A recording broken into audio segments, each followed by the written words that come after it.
At this point, I want to say something about what I take to be the point of entitlement theory, or the purpose for taking the trouble to defend property rights in this way.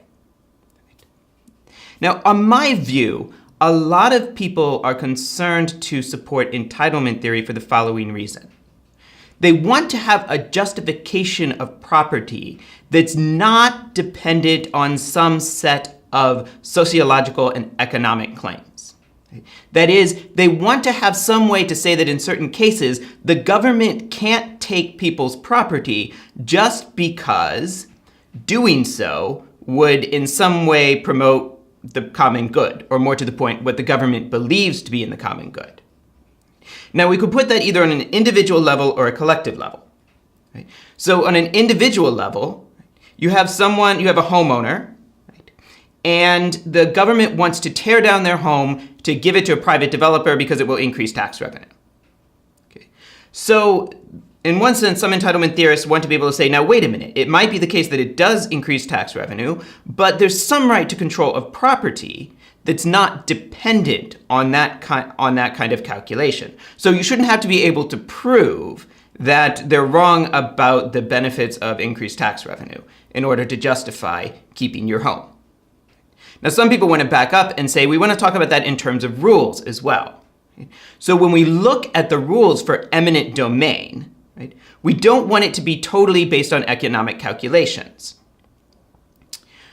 Let me explain what eminent domain is. That's when the government says we have the right to take an individual's property and compensate them for it because it suits some kind of public purpose.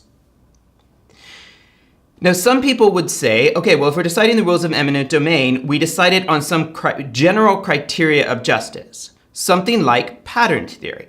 So we ask, will stricter or looser rules about eminent domain be better in terms of distributive justice in the long run? And if it turns out that the kind of growth it can foster, okay, and the kind of benefits it can provide indirectly to the poor, right, are great enough, that would justify heavy interference with private property. Right? Now, for various reasons, a lot of people are very reluctant about this. Either they object to it on its own terms, or they think it's very, very subject to abuse. Right? Now, one solution to this is just to counter it by trying to refute the economic claims, right? To say, no, it really isn't good for the poor in the long run.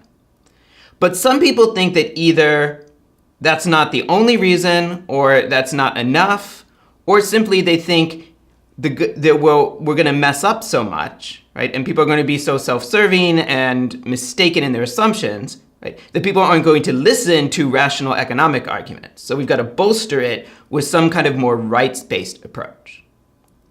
So there's lots of understandable reasons why people don't want to make the defense of private property entirely dependent on some kind of abstract economical calculation.